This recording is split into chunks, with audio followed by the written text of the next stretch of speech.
శ్రీరామచంద్ర పరబ్రహ్మణే నమః. ఆదివారం రోజున అనుసంధించినటువంటి స్తోత్రము శ్రీ ఆదిత్య హృదయము. మొదటి శ్లోకము ప్రారంభిస్తున్నాను. తతో యుద్ధ పరిశ్రాంతం సమరే చింతయా స్థితం రావణం చాగ్రతో దృష్ట్వా యుద్ధాయ సముపస్థితం దైవతైశ్చ సమాగమ్య ద్రష్టుమభ్యాగతోరణం ఉపగమ్య బ్రవీద్రామం అగస్యౌ భగవాన్ ఋషిః. అగస్యౌవాచ రామ రామ మహాబాహో శృణు గుహ్యం సనాతనం ఏన సర్వాన్ నరీన్ వత్స సమరే విజయిష్యసి.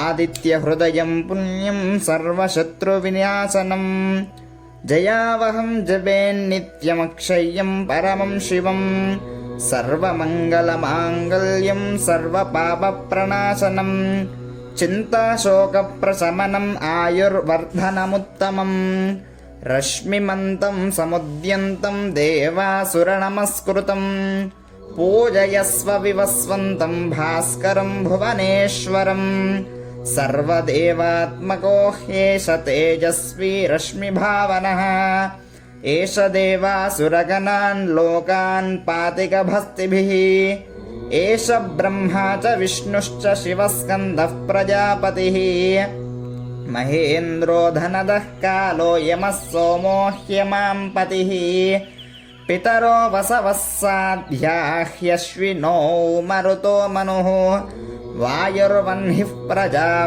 ప్రాణాః ఋతుకర్తాః ప్రభాకరः ఆదిత్యः సవితా సూర్యः ఖగః పూషా గభస్తిమాన్ సువర్ణసదృశో భానుః స్వర్ణరేతా దివాకరः హరిదశ్వः సహస్రార్చిः సప్తసప్తిర్మరీచిమాన్ తిమిరోన్మథనः శంభుः త్వష్టా మార్తాండాంశుమాన్ హిరణ్యగర్భస్త్రిశిరాస్తపనో భాస్కరో రవిః అగ్నిగర్భోదితేః పుత్రः శంఖः శిశిరనాశనः వ్యోమనాథస్తమోభేదీర్గ్యజుస్సామపారకः ఘనవృష్టిరపాం మిత్రో వింధ్యవీధీప్లవంగమः ఆతపీ మండలీ మృత్యుః పింగళः సర్వతాపనः కవిర్విశ్వో మహాతేజా రక్తः సర్వభవోద్భవः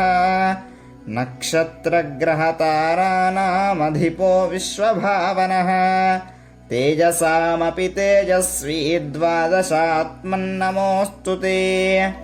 నమః పూర్వాయ గిరయే పశ్చిమే గిరయే నమః జ్యోతిర్గణానాం పతయే దినాధిపతయే నమః జయాయ జయభద్రాయ హర్యశ్వాయ నమో నమః నమో నమః సహస్రాంశో ఆదిత్యాయ నమో నమః నమ ఉగ్రాయ వీరాయ సారంగాయ నమో నమః నమః పద్మః ప్రబోధాయ మార్తాండాయ నమో నమః బ్రహ్మేశానాచ్యుతేశాయ సూర్యాయాదిత్యవర్చసే భాస్వతే సర్వభక్షాయ రౌద్రాయ వపుషే నమః తమోఘ్నాయ హిమఘ్నాయ శత్రుఘ్నాయామితాత్మనే కృతఘ్నఘ్నాయ దేవాయ జ్యోతిషాం పతయే నమః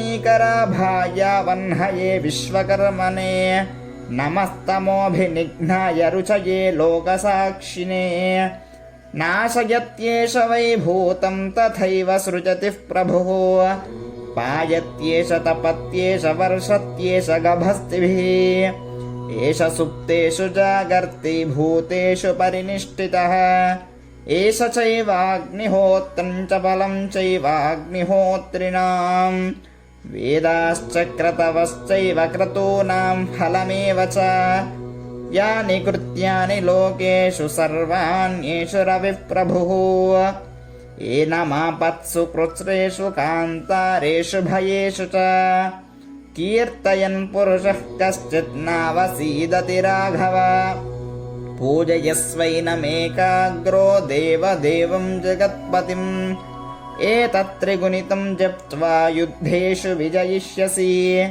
अस्मिन् क्षणे महाबाहो रावणं त्वं वधिष्यसि।